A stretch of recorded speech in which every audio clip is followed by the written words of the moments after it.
Olá! Bom dia, boa tarde ou boa noite. É com muita alegria que a gente está aqui no nosso quarto podcast. Tá? E você, por favor, fique aí com a gente. Quero te adiantar para você já dar seu like, já se inscrever, compartilhar. E é fundamental você deixar a sua opinião aí. Até a sua crítica, falando assim, tá precisando de melhorar isso ou aquilo. A gente vai aceitar isso com o coração totalmente de gratidão. E eu quero agradecer por vocês existirem em nossas vidas, porque são vocês que levam esse trabalho nosso, tá? Através de levar uma palavra de luz para vocês e receber essa luz em forma de vibração, porque essa palavra vai ao mundo inteiro e conectar a nossa consciência aonde está essa vibração. E para falar disso, eu trouxe aqui um irmão que eu já queria estar conversando já há um tempo. O meu querido doutor Geraldo Abdala. Doutor, seja bem-vindo. Muito obrigado. Se sinta em casa. Hoje nós estamos aqui, já antes a gente estava trocando um bate-papo aqui e a gente vai prosseguir com esse bate-papo. Abdala, parece que eu já te conheço há anos, meu querido. E isso me deixa feliz.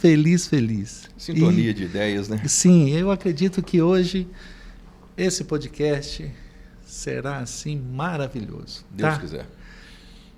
Quero que você faça a sua apresentação. Eu quero falar aqui que o Dr. Geraldo Abdala, ele é médico e trabalha como neurologista aqui na cidade de Governador Valadares há quase 40 anos. Olha para você ver. Estou te contando uma coisa assim fabulosa. Hoje nós temos aqui material de informação que vai auxiliar, ajudar a muitas pessoas. Fica aí com a gente. Sim, senhor. Me conta um pouco sobre a vida do senhor, essa vida aqui em Governador Valadares. Estou vendo aqui que o senhor nasceu em Abricampo. Abricampo. Me conta aí. Zona da Mata. Zona da Mata? Zona da Mata. Perto de Ponte Nova, Realeza, sim, aquela região ali. Eu falo que Abricampo fica na região central e Ponte Nova, Juiz de Fora, Manhuaçu e Caratinga pertencem à região metropolitana da Grande Abricampo. Um abraço aos meus queridos Abricampo. Né? Abricampo. Tá, aí nasci lá, viemos para cá, eu tinha 10 anos, papai era funcionário público, veio transferido, inicialmente para Engenheiro Caldas, depois para cá, e na mudança ficamos aqui. Saí para estudar, depois de formado, não tinha muita pretensão em voltar, não por rejeição ao lugar, porque a minha intenção era ficar em Belo Horizonte mesmo, estava bem situado, mas não consegui me adaptar à cidade grande, não é bem meu jeito é rural mesmo, muito difícil me urbanizar hoje, tanto que eu até moro em zona rural hoje.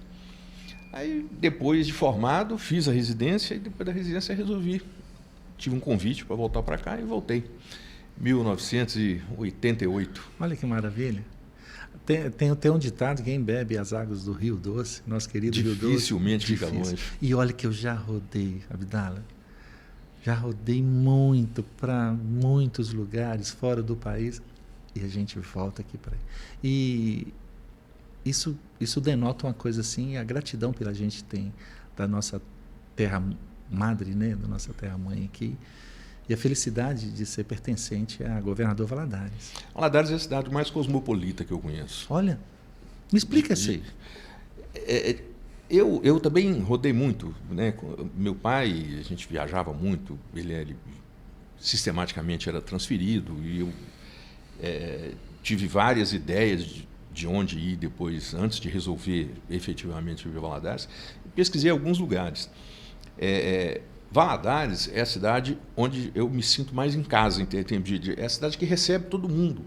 Acho que pelo fato de exportar gente para o mundo inteiro, principalmente os Estados Unidos, criou-se essa mentalidade também no valadarense de receber gente de todos os lugares e tudo sem muito melindre. Sim.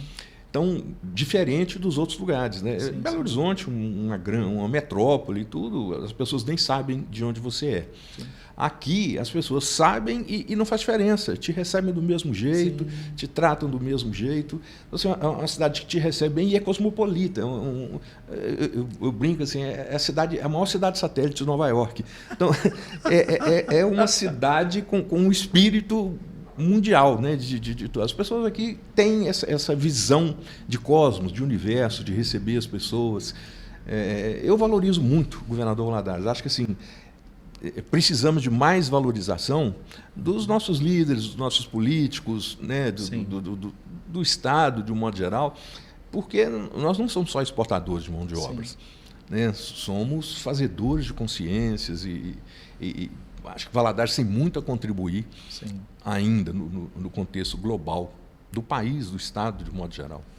E falando sobre o que o governador Valadares tem a oferecer, como você acabou de falar, não é só mão de obra para fora, para a Europa, para os Estados Unidos, para o Japão, whatever. A questão é que nós temos aqui grandes pensadores, grandes profissionais, né? Por exemplo, se você encontra na sua área de medicina, grandes profissionais, e eu não estou te bajulando, não, o que chegou para mim aqui estudando de vocês é um maravilhoso profissional.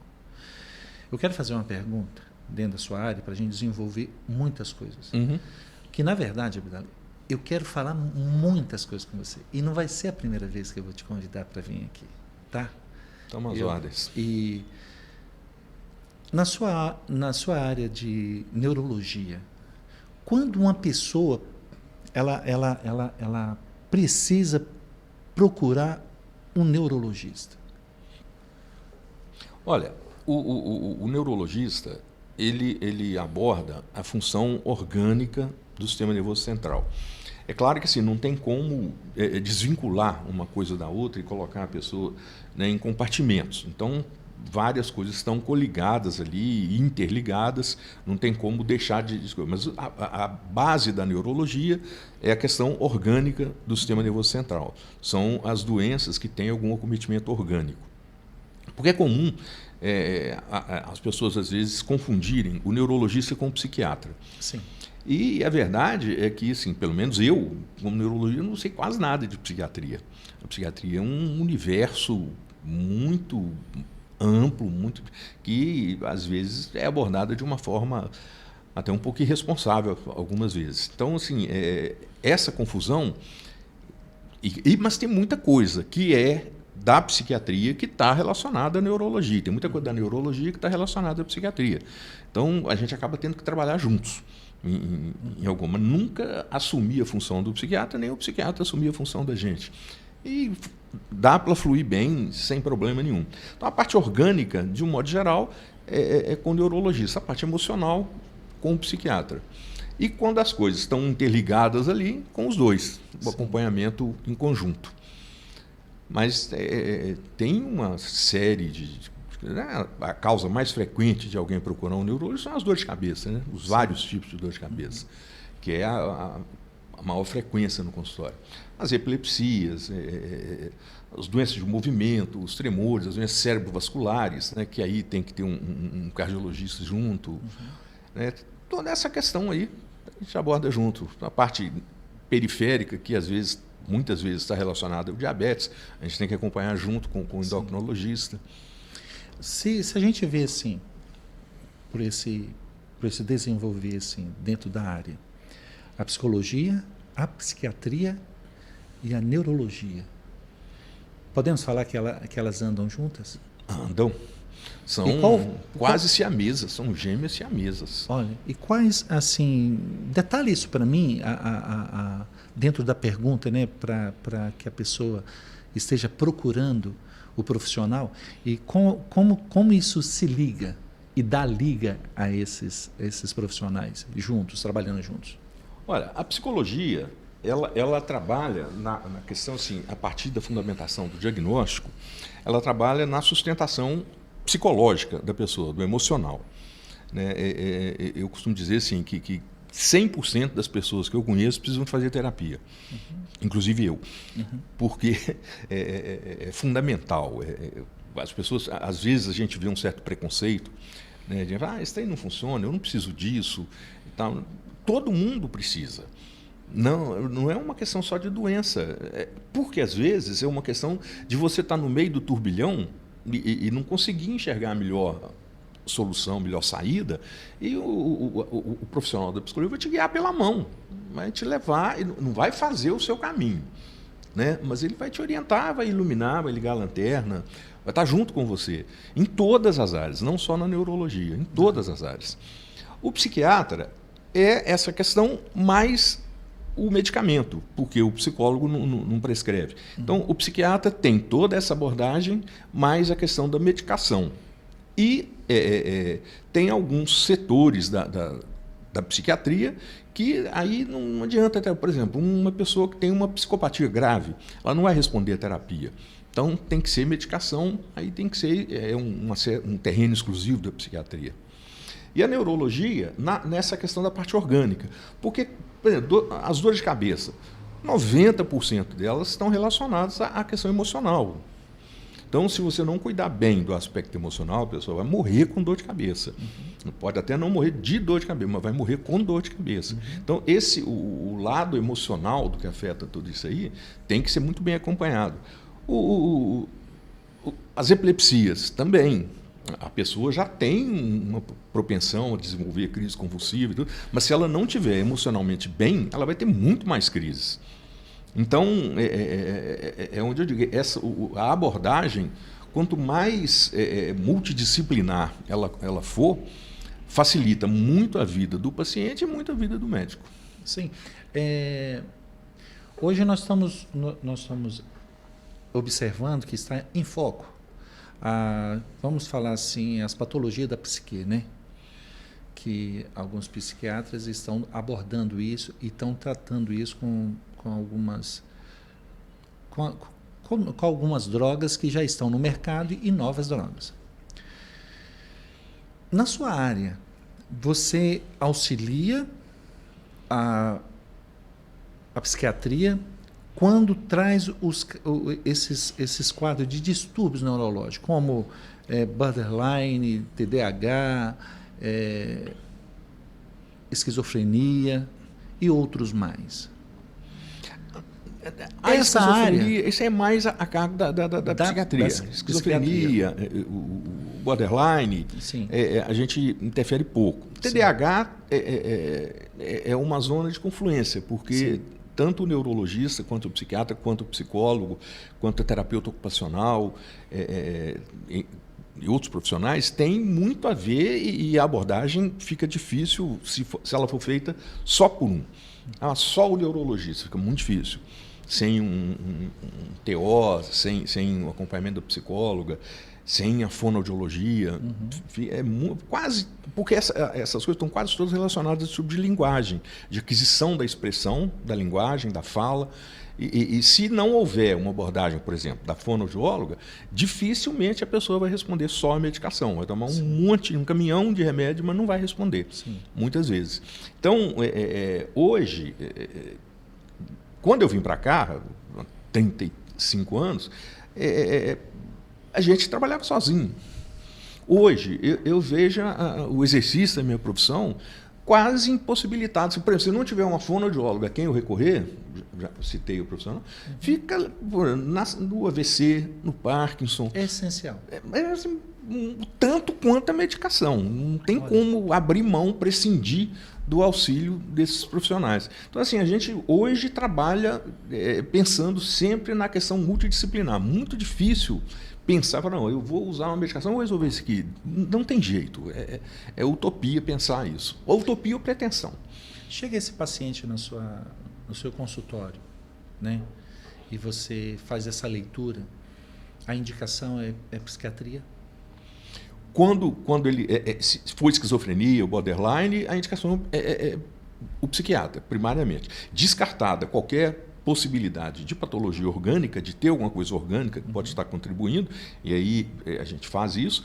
Não tem nada de orgânico, é ligado especificamente ao psiquismo, aí o psiquiatra. Sim. Você pode falar mais sobre o TDAH, sobre quando chega esse paciente com essa... O TDAH é uma área que hoje, né, um campo de atuação que hoje é muito amplo. Era um diagnóstico que era muito restrito, e muito raro até. Essa é até uma das questões que eu fico me indagando. Por que nós temos tantos casos de autismo hoje? Por que nós temos tantos casos de TDAH hoje? Aumentaram ou o diagnóstico é melhor? Eu acredito que o diagnóstico é melhor, é mais completo, assim, mas por que está aumentando? Está relacionado à alimentação? Está relacionado ao ambiente que a gente vive? Não sei, a gente tem que pesquisar mais isso. E sem... não sei se é preconceito a palavra, mas sem querer limitar, né? A gente tem que estar disposto a fazer a pergunta e aceitar a resposta que vier. Porque pode ser que a gente tenha que mudar o nosso modo de viver, nossa cultura alimentar, o nosso consumo de industrializados, né? Pode ser que a gente tenha que mudar muita coisa e que isso vá ferir a interesses financeiros né? E a gente tem que estar disposto a aceitar a resposta. Antigamente, eu dizia que assim, na área de saúde, o vital era a informação. Quem tinha informação tinha praticamente tudo. Hoje, nós invertemos a situação. Hoje, a informação, todos têm acesso, praticamente. Mas nós temos que aprender a lidar com a desinformação. Porque temos que saber interpretar. Isso não é informação, isso é desinformação. Porque aí tem manipulação de interesse de indústria farmacêutica, sim, de vários outros interesses nisso tudo, e a gente tem que saber até que ponto a gente vai acreditar nisso, como é que vai ser. Então, uma coisa que a medicina atual está fazendo menos, e que eu acho que devia fazer cada vez mais, é indagar, é questionar. Por quê? Como é que é? É assim, mas é assim por quê? Qual a razão de ser? Né? E buscar, isso aqui é informação ou isso aqui é desinformação? Um exemplo recente de uma situação como essa, que nós vimos de informação e desinformação, foi a própria questão da Covid. Né? Qual que é? Aonde que está o paciente zero? Onde começou? Por que começou? Como que começou? Como que se desenvolve vacina em 6 meses, 4 meses? Né? A AIDS, por exemplo, tem 40 anos e não tem vacina. As outras vacinas que surgiram depois de 8, 9, 10 anos de pesquisa. Então, é correto? Surgiu? Tá, beleza. Então, vamos explicar. Porque aí a gente não vai precisar de ver, como está tendo hoje, laboratórios tendo que reconhecer, não foi devidamente testado em gestantes, mas foi aplicado em um monte de gestante. Então, quem é responsável por isso? Como é que fica? Né? E se tiver algum problema? Como é que esse efeito colateral? Pois é, e se tiver? É igual a questão, por exemplo, da talidomida. Foi lá atrás, esse tempo, depois surgiu aquele monte de coisa. Hoje é uma droga proibida. Mas e se tivesse sido devidamente estudada, e tal, teria sido liberada? Quase com certeza que não. O que levou a liberar? Por que ninguém pode nem perguntar? Por que há 2 anos não se podia nem questionar a possibilidade de vacina? Não, existe uma questão da vacina, mas temos que ter dúvidas. Era banido, literalmente, banido de redes sociais, podia responder até processo. Né? Se falasse, vamos usar um medicamento tal, não, mas não tem comprovação científica, não pode usar. Os medicamentos foram usados, uma série deles, não tem comprovação científica. Então vamos acabar com a cardiologia, porque 70% dos medicamentos que os cardiologistas usam não tem essa comprovação científica, mas é usado, né, no sentido de tratar, buscando uma melhora para o paciente. A comprovação científica vai se fazendo. A saúde, de um modo geral, você sabe bem disso, tem muita coisa, que é ali o conhecimento, é a prática e tudo, mas é intuitivo. Sim. Existem centenas de drogas, dezenas de drogas, por exemplo, para a epilepsia. Como é que eu vou saber qual que é o melhor medicamento a ser usado para um determinado tipo de paciente? Tem o conhecimento, tem estudo, e tem a questão da intuição, tem coisa ali que flui na hora, é uma energia que ali na coisa a gente entende por que está acontecendo, mas não explica. E faz. Pode dar certo, pode não dar. Mas se a gente deixar de usar essa questão da intuição, do feeling, do sentimento, a gente, vamos fazer medicina no Google. É muito mais simples. Então, o olho no olho, o tete a tete, o ouvir, isso aí não pode abrir mão, não tem como. E essas coisas hoje eu acho que são assim, da forma como a coisa está encaminhando, com a quantidade de informação que a gente tem que tomar muito cuidado também com a desinformação.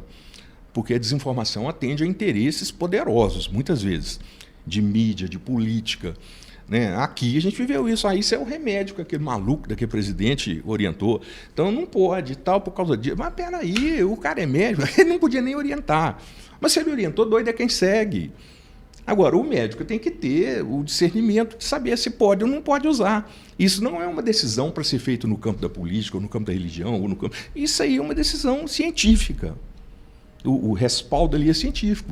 O que a gente não pode ter é uma autoridade nacional falando mal disso, daquilo. Quando adoeceu, foi lá e tomou os remédios que ele condenava, todos. Foi secretário de saúde em São Paulo. Adoeceu, acharam até cópia da receita e foi para ele tomar os remédios. Então, assim, cadê a coerência nisso?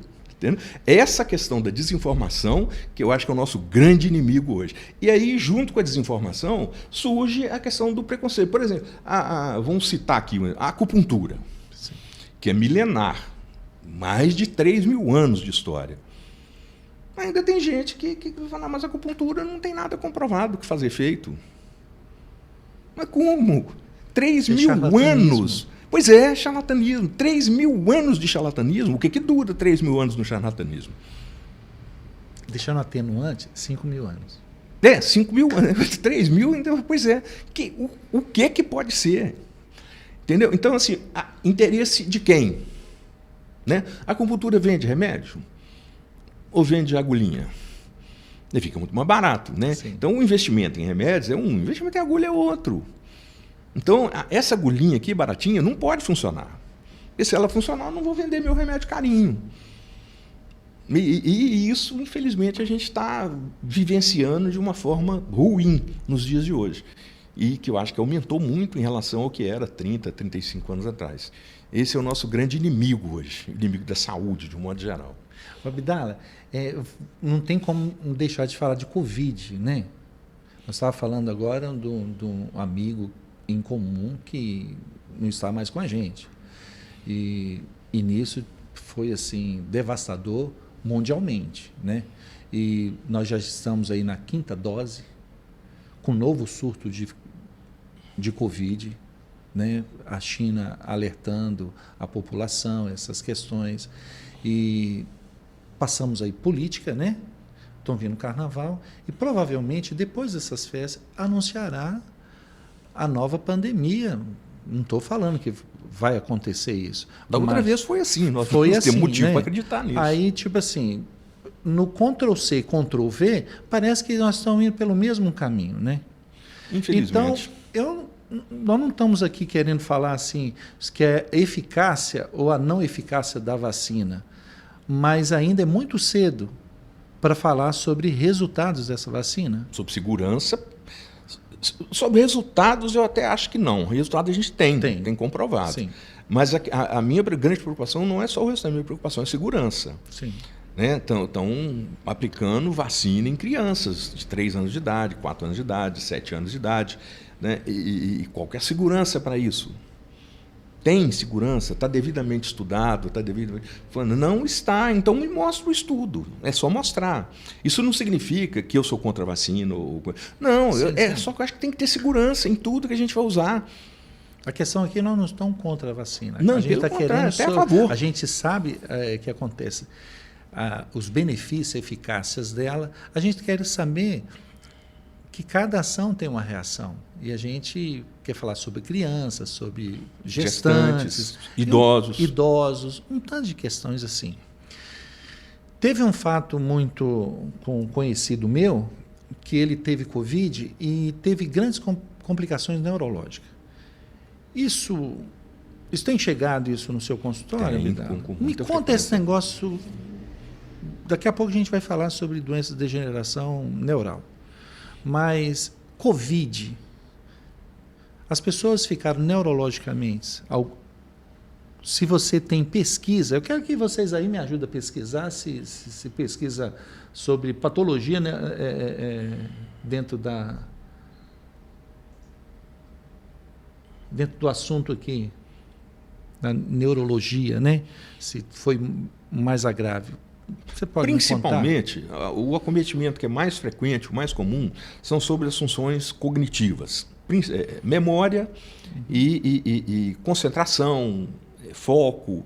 Então, há um declínio cognitivo relativamente frequente em pessoas pós-Covid, né, que passam a ter dificuldade de memorização, às vezes até de orientação. Lapsos de memória. Lapsos de memória e às vezes de desorientação, tempo espacial curta, mas que acontece. Né? Eu tenho relatos na clínica lá de pessoas que fazem um caminho para o trabalho todos os dias. E aí, depois do Covid, de repente estava indo, onde que eu estou? Fazendo o que aqui? Para onde que eu estou indo? O que eu estou fazendo?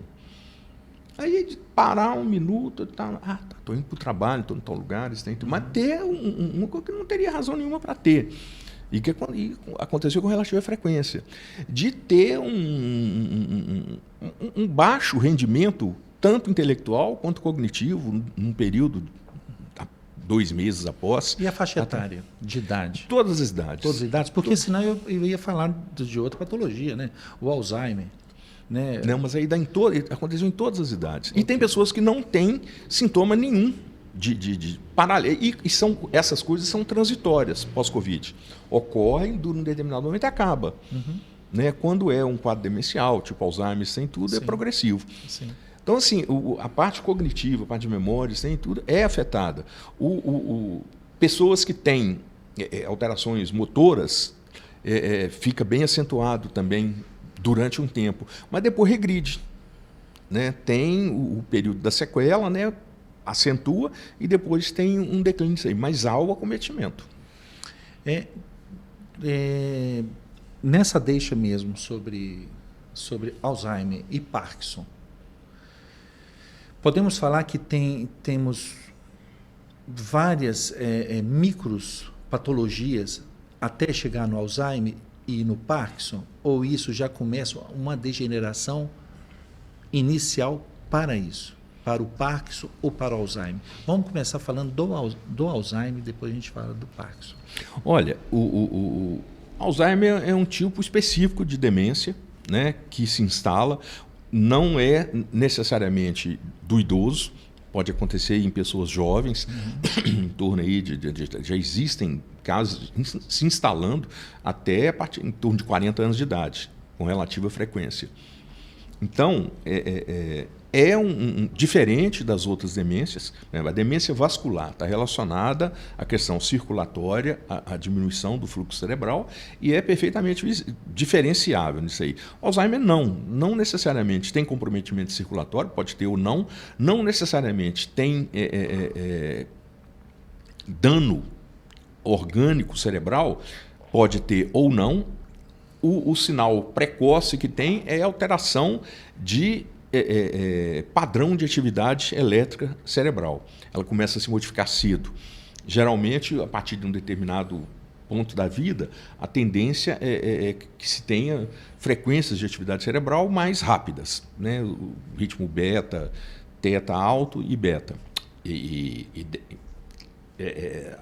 Para cima, beta. O Alzheimer tende a aumentar as frequências de alfa para baixo.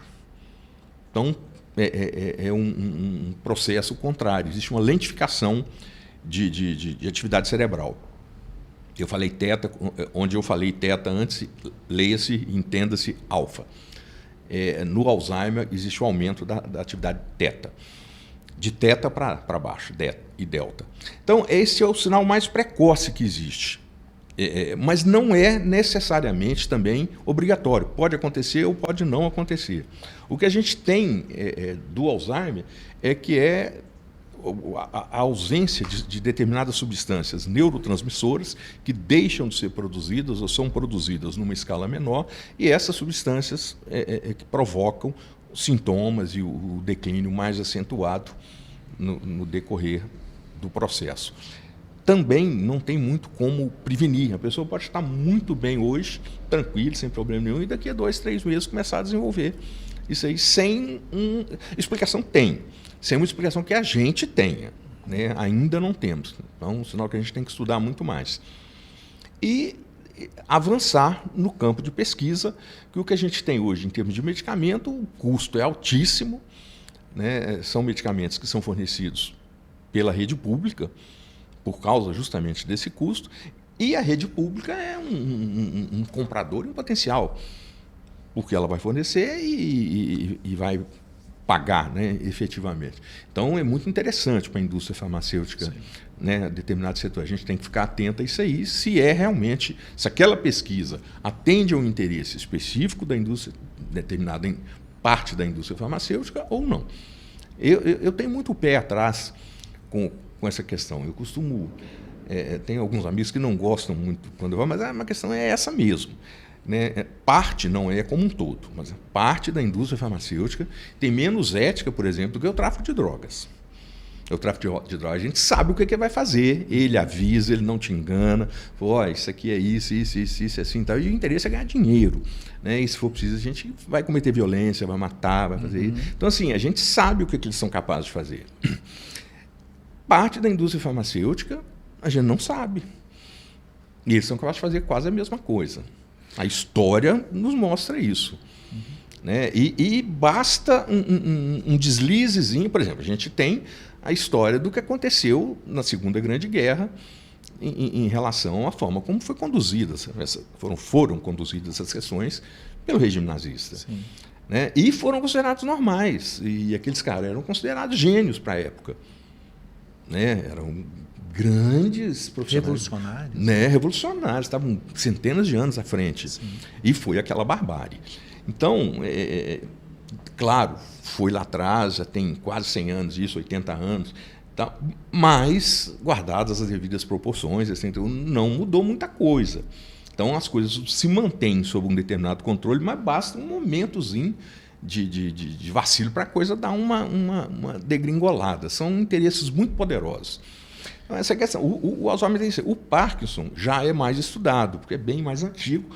O Parkinson normalmente são por alterações de uma área do cérebro chamada substância negra, que começam a formar corpúsculos de degeneração dentro dessa substância negra e que levam o descontrole da movimentação e progressivamente a um quadro demencial, se não tratado adequadamente. Os dois podem...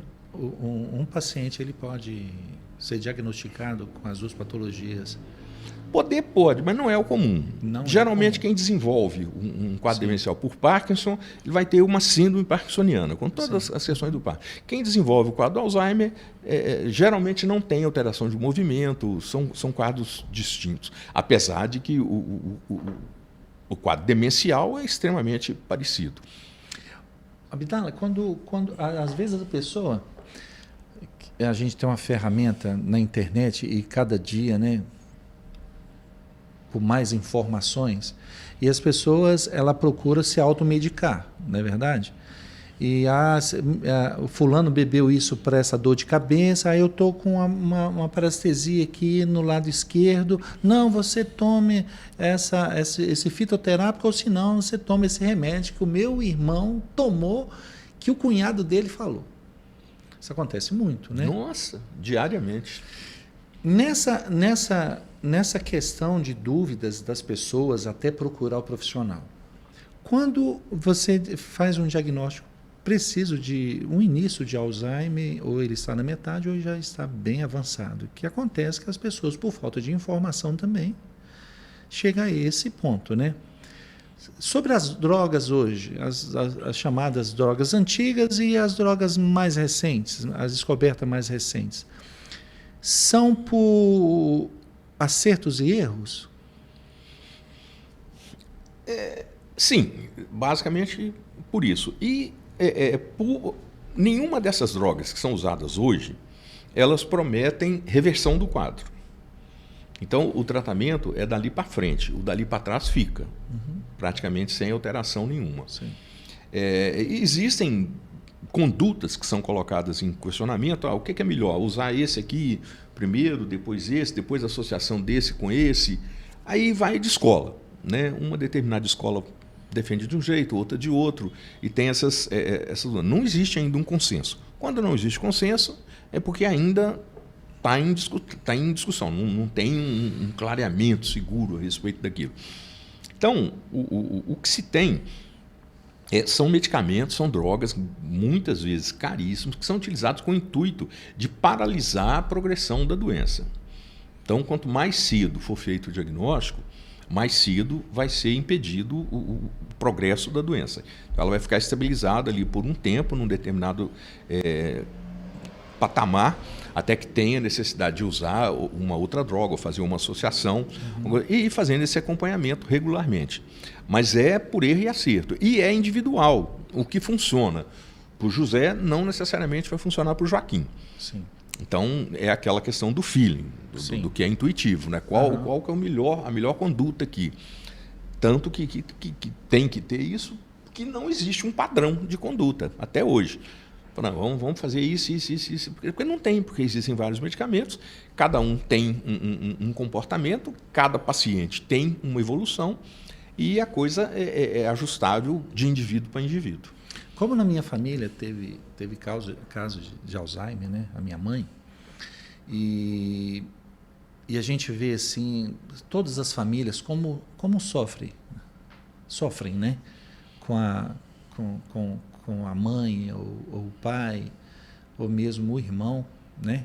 Dentro da família com a patologia avançada. Existe um medicamento, eu quero dar ainda continuidade nessa fala, mas eu quero saber se existe um medicamento que freia isso, que a pessoa ela está com essa doença degenerativa e ela frear isso, se ela tiver como posso falar, um agravamento de saúde, não vir por conta do Alzheimer. Olha, o objetivo é esse. A intenção do tratamento, da medicação é justamente esse. Mas é aquilo que eu disse, é extremamente individual. Cada um responde de um jeito. Tem pessoas que respondem muito bem ao tratamento, tem pessoas que não respondem ao tratamento, e tem pessoas que respondem ao tratamento durante algum tempo e depois não respondem mais. Então, isso é extremamente individual. O objetivo, todos esses medicamentos, nenhum deles prometeu até agora reversão do quadro. A pessoa chegar lá e começar a ter uma melhora dos sintomas. Tem uma estabilização. Para naquele ponto ali. Por quanto tempo? Não se sabe. Não se sabe. É só aquele medicamento ou é em associação? Também não se sabe. Tem que fazer esse acompanhamento para poder definir isso aí. Mas é um campo ainda muito... que necessita de muito trabalho e muita pesquisa, porque o conhecimento que se tem ainda é pequeno, muito pequeno. O que se sabe, só te interrompendo um minutinho. Tudo bem. Tem algumas pessoas, eu já ouvi de algumas pessoas, de alguns profissionais, já com muita quilometragem. Assim, olha, com o processo do envelhecimento da população, que está vivendo mais tempo, a partir de um determinado momento, 50% da população vai ter Alzheimer. Porque não tinha antes que morria. E agora as pessoas estão vivendo 90 anos, né? 95 anos, 105 anos. É o que chamava de caduquice? A caduquice mesmo era uma demência cerebrovascular. Ela era basicamente vascular. Né? Não era tanto Alzheimer, não. Mas era uma demência, era um tipo de demência que era provocada por insuficiência vascular. Não tinha uma circulação, não chegava uma circulação ao cérebro de maneira adequada. Mas é mais ou menos isso. É difícil, a população está envelhecendo. Então nós vamos ter que saber como envelhecer, a forma de envelhecer e o que a gente vai fazer com essa população de idosos, eu incluído. Sim. Né? Porque é uma situação que, na idade que eu estou hoje, com mais de 2 anos, meu pai estava morto, por exemplo. Né? E se dizia que ele tinha até vivido bem. Eu, agora, com a idade que eu tenho, eu já acho que ele morreu um menino, uma criança. Entendeu? Por quê? Porque era uma situação, hoje... são circunstâncias que mudaram muito nesses anos. Totalmente diferentes. Né? Totalmente diferente. Mudou muito, muito mesmo. Eu acho que a gente tem que estar com a cabeça mais aberta para entender que essas coisas. Então, e estar com mentalidade para falar, olha, nós vamos fazer as perguntas, mas nós temos que estar preparados para a resposta que vier. E a resposta pode não ser boa. Pode não ser boa, porque pode ser que a gente tenha que mudar radicalmente de hábitos. Então, somos uma população hoje que dorme muito pouco. Porque tem televisão até tarde, televisão no quarto, internet no telefone, e tem várias coisas que nos mantêm despertos. E, em consequência disso, as pessoas hoje dormem. Tem gente que dorme 4 horas por. Né, em cada 24, dorme 4 horas e fala que está bom. Não está. Não está, porque o cérebro, sem sono, é um cérebro capenga, ele está mancando, está faltando. Toda a organização da atividade cerebral ocorre durante o sono. Eu costumo dizer assim: não tem um adolescente. O quarto dele é aquela confusão. Meia para um lado, tênis para o outro, chegar para o outro lado. E aí, quando ele sai de casa, a mãe dele vai lá e organiza tudo, põe tudo no lugar certo, põe as coisas na gaveta, dobra a coisa, arruma a cama, ele sempre põe tudo no lugar certinho. O cérebro é o quarto do adolescente. O sono é a mãe, que vai lá, organiza tudo, põe tudo no lugar. Se não tiver tudo organizadinho, tudo no lugar, tudo certinho, quando o cérebro procurar, ele não vai achar. E aí o rendimento vai diminuir. Que coisa fantástica. E é exatamente o cérebro, isso. Um adolescente rebelde. Faz bagunça. A única coisa que o cérebro acordado faz é bagunça. O sono é a mãe que vai lá e organiza tudo, põe tudo no lugar. Mas é exatamente isso. Vou aprofundar aqui, viu, Abdala? E eu estou amando isso aqui, tá? Olha para você ver. Se temos, então, o tratamento para essas patologias, né, degenerativas, a gente ainda não tem uma cura exata para essas patologias, ok? Uhum. Eu quero falar uma coisa que para muitos é tabu, mas tem auxiliado muitas pessoas no mundo inteiro.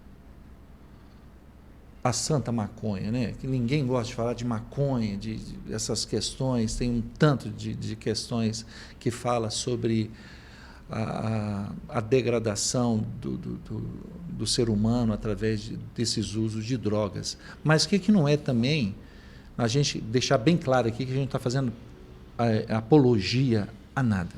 A gente só está comentando. E eu falando como profissional que há 40 anos atende pessoas no seu consultório de problemas diversos neurais. E agora vem um advento sobre o canabidiol. E eu acredito que o senhor já está um PhD sobre essas informações. Muito. Tem muita coisa, né? Quando eu quero trazer um grande amigo, irmão, meu compadre, o Edilson, que o senhor também conhece, lá de Pato Paraíso. Um abraço daqui um dia você aqui, viu, Edilson? Me conta uma coisa. Até que ponto o canabidiol ajuda os pacientes com as patologias da psique degenerativas, como Alzheimer, Parkinson e outras mais? Se eu quiser citar, você pode citar. Na epilepsia, né, é um campo grande que a gente tem ainda para estudar, mas já se tem respostas, resultados bons com o uso do canabidiol em algumas formas de convulsão, sobretudo em crianças e naquelas epilepsias de difícil controle, que não respondem bem a medicamento a partir de um determinado ponto e que respondem bem ao uso de canabidiol. Então, vamos dizer assim, um campo extremamente promissor. Tem que ser mais estudado, mas funciona bem nas epilepsias. Nos quadros demenciais, principalmente quando existe agitação, hipertonia, alterações de comportamento, tipo agressividade, tanto a autoagressividade quanto a heteroagressividade, tudo, o canabidiol também funciona. Sabe-se que tem uma ação ansiolítica muito boa, muito eficaz e sem os grandes efeitos colaterais dos outros ansiolíticos. né? Então, não vai promover uma sedação, não vai promover esses outros ansiolíticos todos, né? Os medicamentos de tarja preta funcionam bem, tem essa ação, mas são medicamentos que têm que ser usados com muita prudência, porque o uso prolongado, contínuo deles, vai provocar um declínio progressivo da função cognitiva também, da memória. Então, a gente vai estar usando para tratar uma substância que vai piorar o quadro de base, a origem. Então, e o canabidiol não tem isso. Ele tem uma ação ansiolítica muito boa, sem esses outros efeitos, né, deletérios, não desejados dos outros ansiolíticos. Tem uma ação que... tem pessoas que falam que sim, tem pessoas que falam que não. A experiência que eu tenho, de pouquíssimos casos, é que funciona nas hipertonias. Por exemplo, pessoas que têm uma doença medular e depois têm como sequela uma hipertonia, aquelas hipertonias graves. O canabidiol funciona, promove um relaxamento muscular e a pessoa passa a ter mais conforto, mais qualidade de vida e menos dor, né? Quem consegue viver com dor? Né? Que tipo de vida é? Tá, mas aí não tem resultado comprovado, não tem isso, não tem aquilo. Tá, não quer saber. É uma situação assim, tem resultados que não são comprovados? Tem contraindicações formais? Não, também não tem. Então, por que não usar? Se a pessoa vai responder bem, nós estamos melhorando a qualidade de vida dessa pessoa. Se a pessoa não responder bem, então para de usar, prejuízo não vai trazer. Com certeza, isso aí não tem problema. Com certeza que não vai falar, prejudicou a pessoa nisso. Não vai prejudicar. O pior que pode acontecer é ajudar. Então, por preconceito, é maconha. Eu não estou obrigando ninguém a fumar maconha. Deixar isso bem claro. Ninguém. Se a pessoa quiser fumar, é outra história. Aí o problema é dela. Agora, ninguém está pedindo a pessoa para fumar maconha. Tem alguns estados, nos Estados Unidos, que é liberado maconha para a pessoa fumar quando a pessoa tem câncer, por exemplo. A pessoa para fumar. No sentido de facilitar as reações colaterais da quimioterapia e de melhorar a questão do quadro de dor. É liberado em alguns estados, não são em todos, mas em alguns estados. Acontece isso. Agora, tem estudo, tem... Não temos ainda. Agora, para ter, a primeira coisa que a gente tem que ter é não ter preconceito. Né? É uma planta... A aspirina foi desenvolvida a partir de uma planta, de um fungo e de uma planta. Então, como é que fica? Não vamos usar também, não? Quantos medicamentos existem hoje que são desenvolvidos a partir de plantas? Por que o interesse do mundo inteiro em cima da Amazônia? Sim. Porque os índios são bonitinhos? Por causa disso? Não. Então, a riqueza que está ali. Ali existe Por que japonês, por exemplo, está patenteando um monte de planta de lá, já tem tudo patenteado há tempos. Sem pesquisa, sem nada. Vamos pesquisar e vamos ver o que vai acontecer. Agora, vamos ter preconceito? Né? Vamos estudar? Vamos ser sério? Vamos fazer as perguntas e estar preparado para a resposta? Então vamos. Então é essa questão. O canabidiol precisa... As pessoas têm que se despir do preconceito. A primeira coisa é essa. E segundo, tem que estar disposto a estudar muito, mas muito mesmo. E saber lidar com a desinformação e não considerar, e criar a informação para, a partir dali, fazer uma ciência real, que é o que precisa ser feito. Sim. Mas o primeiro passo é nos livrarmos do preconceito. E isso acontece, isso é da história da medicina. O pai da psicanálise, Freud. Usava cocaína desbragadamente. Por quê? Porque era liberado, era permitido, era comum, era medicamento. Mudou-se de ideia depois? Sim, a partir de uma série de outras coisas. Mas são momentos da história. Esse momento da história, e a gente tem que estar atento a ele, é de estudar essas possibilidades, porque são doenças graves, são situações de vida em que a pessoa tem pouco conforto, são situações de vida em que a pessoa tem muita dor, são situações em que a família está sofrendo junto e que, de repente, uma substância, um medicamento pode melhorar a qualidade de vida de toda essa família e dessas pessoas. E eu acho que a nossa preocupação como profissional da área de saúde é essa, melhorar a qualidade de vida das pessoas, curar quando for possível e melhorar, se for possível, o máximo que puder. Não estamos falando sobre alimentar um tráfico de drogas nem nada, nós estamos falando sobre o bom uso de qualquer fitoterápico para amenizar a dor do indivíduo, né? Sabemos que os Estados Unidos, principalmente a Califórnia, está assim bem adiantado sobre as questões de pesquisas, de ciência mesmo, através dessa planta e de outras mais. Eu quero que procure para mim, que tenha uma série na Netflix que fala sobre isso mesmo, os psicotrópicos, né? Fala sobre a psilocibina, fala sobre sobre a maconha, o canabidiol, em níveis de THC, fala também o LSD e outras mais, né? Que como ela junta uma mescla, ela vai lá nos Estados Unidos, ela vem na América Central, ela vem na América do Sul e depois eles vão para outras partes do planeta para ver sobre princípios ativos desses psicotrópicos, né? Uhum. Que é isso mesmo, né? Isso. Aí o que acontece? Então, eles voltaram a pesquisa sobre o LSD, sobre estados terminais de câncer. Aí estava querendo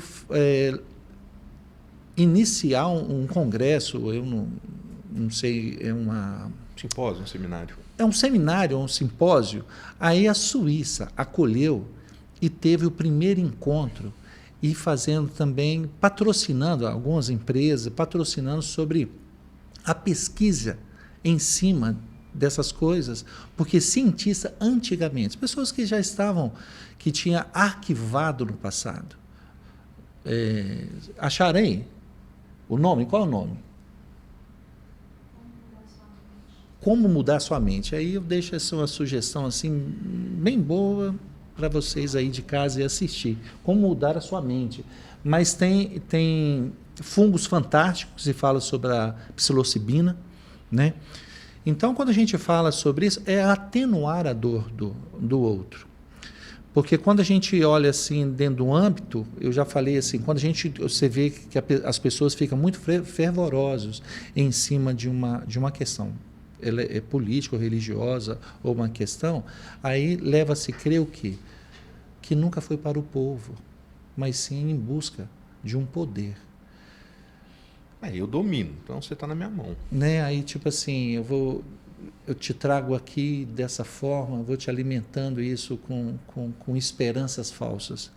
E quando tem umas coisas que trazem mais positividades para a cura, amenizar isso, é bem melhor. Voltando nessas questões do tratamento com o canabidiol, que eu já vi relatos de pessoas, a nossa legislação ainda está assim bem engatinhando. O que você pode falar para mim sobre, dentro da sua área, a pessoa que procura o senhor no seu consultório? A gente hoje já tem uma liberdade maior para prescrição, mas o custo é alto, muito alto ainda. É inacessível a 90% das pessoas. É muito alto. Um vidrinho que dá para 30, 40 dias de tratamento custa R$3.000. Então, o custo é inviável. Tem um laboratório, uma instituição no Brasil que está produzindo medicamento a baixo custo, mas não tem o grau de pureza desse medicamento. Laboratório, né? Ainda não tem. Mas já é uma coisa, e é bem mais em conta, tá? Em torno aí de R$400 a R$500. Fica melhor, tem que usar a dose maior, porque não tem o grau de pureza, mas pelo menos tem a opção. Sim. A restrição, a burocracia de importação ainda existe. Tem que ter paciência, tem que ter persistência e demora em média de 30 a 60 dias para conseguir trazer o medicamento.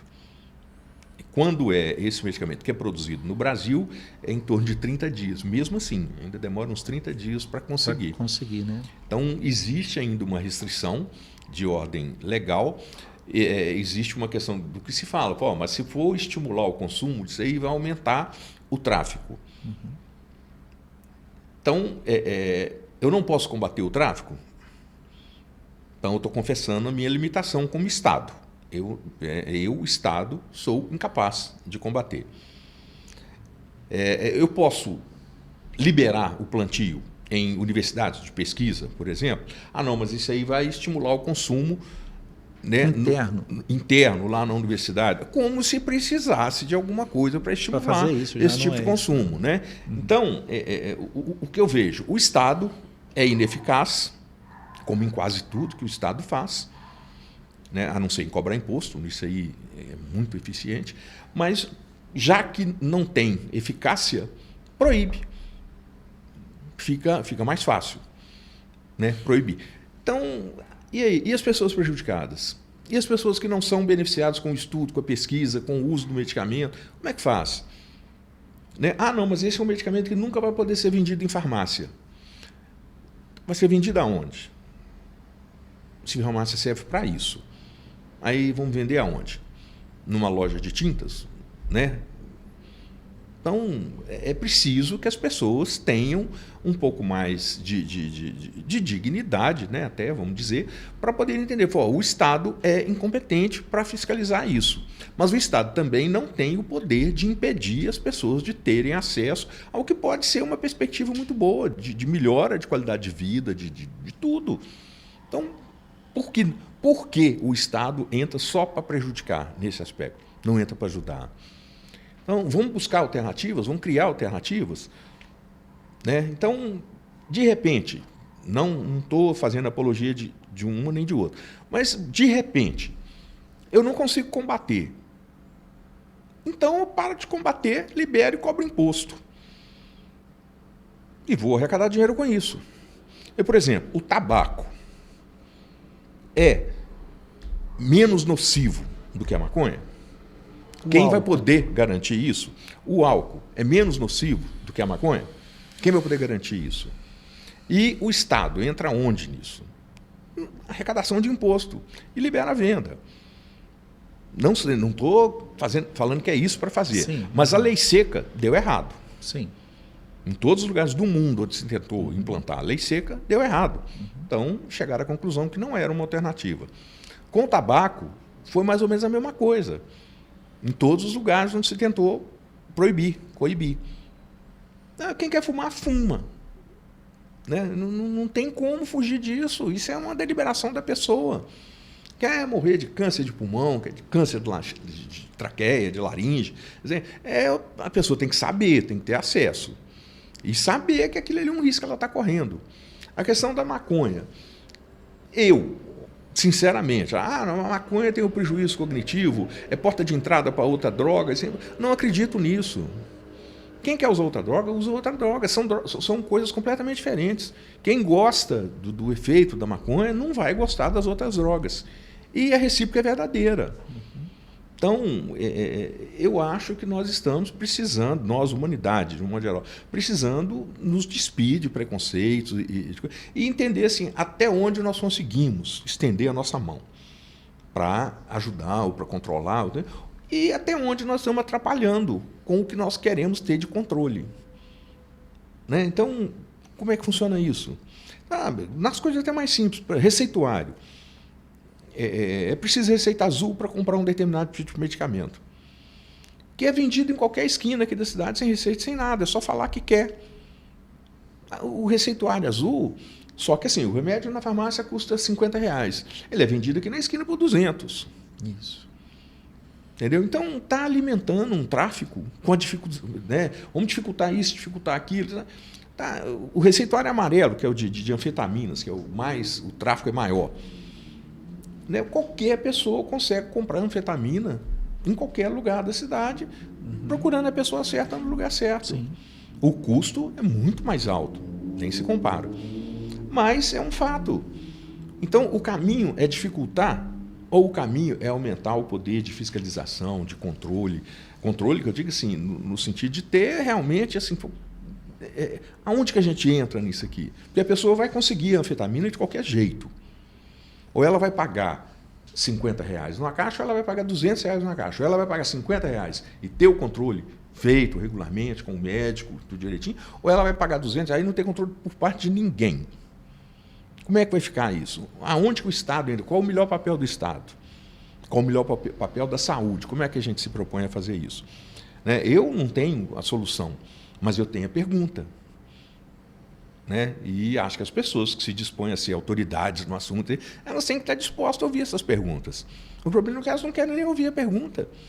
Se eu faço a pergunta, por exemplo, em rede social, se eu fizer uma pergunta, eu sou bloqueado, banido, suspenso. É mais ou menos assim. Entendeu? Então, como é que fica? O que é que eu vou fazer com a minha pergunta? Um governo omisso, claramente, o primeiro a perder é o pequeno. Sempre. Aquele que não tem informação. Imagine, por exemplo, não vou falar só o canabidiol, mas eu vou falar um medicamento. Por exemplo, nós tivemos um caso agora de uma família que precisou de um medicamento, que ele era muito caro, né? Que a menina estava com ela, né? AMI. E acho que atrofia muscular espinhal. Está dentro da sua área, né? Então, aí o que acontece? A medicação era acima de 2 milhões, 12 milhões, né, para o tratamento. Complicado, né, Abdala? Não é nem complicado. Complicado é pouco. Né? Complicado. Vai fazer o quê? Né? Como que vai fazer? Quem tem acesso a isso? E outra, quem tem acesso a isso é quem tem acesso à justiça. A doença em si, ela já entra dentro de um lado científico, que a criança ela chega no máximo a 4 anos. No máximo. Né? E numa condição de vida muito ruim. Muito ruim. Um sofrimento extremo para todo mundo. Agora, quando uma pessoa tem lá na sua casa uma patologia que acontece, que o medicamento é real de eficácia e não tem condição por isso, por causa da omissão do sistema mesmo, isso aí é muito chato. Abdala, eu quero falar outra coisa, assim, que às vezes assim, o papo tá bom, não tá? Tá bem interessante sobre isso. Então, e o cuidador, quando você pega o seu paciente, que ele está assim já nos finalmente, e como fica o cuidador? Como é que você lidar com... Você não cuida só dessa pessoa, não é verdade? Você pode me contar esse negócio, como isso funciona na sua área, de cuidar do paciente e da família que cuida? Que provavelmente sempre é um só que cuida, né? Quase sempre, né? Quase sempre. Sobra para não estou falando que é sempre. É aquilo que a gente falou no começo. É difícil pensar num tratamento que não seja multidisciplinar. Então, como que um cuidador vai ser cuidador se ele não tiver um suporte psicoterápico, por exemplo? Como fazer, né, para a pessoa se submeter a uma jornada tão dura, tão difícil, sem ter um suporte psicoterápico, sem ter uma ajuda de um profissional no que diz respeito à questão de encarar aquela realidade dele e, de repente, até na questão medicamentosa. Pode ser que ele precise de ser medicado também. O quadro depressivo é frequente, é muito frequente. Lidar com um paciente terminal é muito complicado. Em alguns grandes centros, eles têm o que eles chamam de equipes de cuidados paliativos. São assim, aqueles pacientes que estão fora de possibilidade terapêutica, mas tem os cuidados paliativos em termos de melhorar a qualidade de vida dele, pelo menos até o final, e pelo menos não, até o final, e de acompanhar os familiares, os cuidados das pessoas próximas. Porque são pessoas que, assim, a pessoa morre, né, desencarna, passa, né, faz a passagem, e os outros todos adoecem. Estão só esperando, né, o final daquela pessoa ali, para que eles tenham o direito de adoecerem também. Porque até então eles não têm nem o direito de adoecer, porque precisam cuidar. E se eles adoecerem, eles não vão cuidar. Então não adoecem. A pessoa fez a passagem, eles adoecem. Isso é muito comum. Isso não é uma coisa assim que eu estou criando aqui agora, não. Isso é muito comum. São pessoas que assim, passou e tal, não sei o que, pronto, agora é minha vez. Porque o corpo vai exigir isso. É a questão da psicossomática. Né? O corpo vai falar, o corpo vai exigir. Tem uma hora que assim, eu vou engolir tanto sofrimento, tanta coisa, que se eu engolir, eu vou ter que pôr para fora de alguma forma. E aí entra essa questão da psicossomática. Aparecem muitas coisas, né? Úlcera, gastrite, infarto, câncer, um monte de patologia que é decorrente disso e que a pessoa só vai ter a partir do momento que deixou de ser cuidadora. Muitas das vezes, quando o ente querido, né, ele faz sua passagem, e a pessoa acha que ela vai fazer assim, de alívio. Aí aí que a jeripoca pia. É aí que a onça bebe água. Matias, parece que é brincadeira. Né, Abdala? Mas o negócio fala assim, é igual água de morro abaixo. Né? É aí que vem então, tudo, se a gente né? não tiver um acompanhamento bem disciplinar, como você acabou de falar, teremos mais problemas aí. Nós estamos mexendo assim, às parece... vezes até mais do que tinha antes. É uma caixa de Pandora, né? É uma caixa de Pandora, mas é uma questão, é aquilo que eu estou falando. Essa é a nossa realidade. A humanidade é assim. Então, o que nós vamos fazer? Nós vamos nos embrutecer e virarmos as costas para tudo isso, ou vamos agir humanamente dentro de um conceito de humanidade. O que nós queremos? Como é que vai ser? Né? Porque isso aí existe, é uma realidade, é um fato. Na Idade Média, essas pessoas eram deixadas para morrer na sarjeta. Sim. Né? E fica para lá. Nós não estamos na Idade Média. Sim. Ou, pelo menos, eu acho que não. Então, como é que nós vamos fazer? Qual que é o conceito que vai ter? Eu fui gestor de saúde pública durante 8 anos. Fui gerente regional de saúde aqui. Saúde, quanto mais dinheiro põe, mais dinheiro gasta. É uma coisa impressionante. Vamos supor, o seu gasto o seu gasto hoje aqui é 10 milhões. Então, eu vou arrumar 10 milhões e vou pôr aqui, porque aí a coisa vai funcionar. A partir do momento que você põe 10 milhões, e você vai olhar tudo direitinho e falar, nossa, agora eu preciso de 20. A demanda sempre dobra. Sempre, no mínimo dobra. E sempre aparece uma coisa, vamos fazer o seguinte, as pessoas não estão tendo acesso, por exemplo, à tomografia. Então, vamos dar acesso à tomografia às pessoas. Né? É uma coisa que está faltando. Então, tá. Beleza, está feito. Aí, pronto. Tem a tomografia? Tem. Aí passa a ter o diagnóstico, que antes não tinha. Se tem o diagnóstico, tem o tratamento, que também não tinha que fazer. Você não tinha o diagnóstico. Tem uma cirurgia para ser feita, uma hernia de disco, ou um tumor cerebral, alguma coisa. Tem que ser feito. Esse custo não está incluído no custo da tomografia. Sim. E aí vai uma coisa atrás da outra. Saúde não tem fim, o custo não tem fim.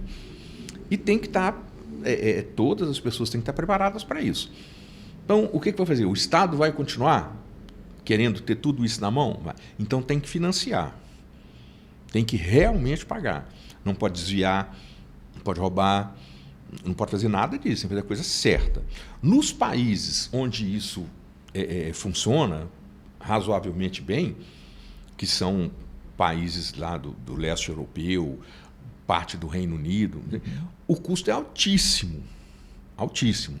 Mas é feito por pessoas que não mudam a cada plantão, cada troca de governo.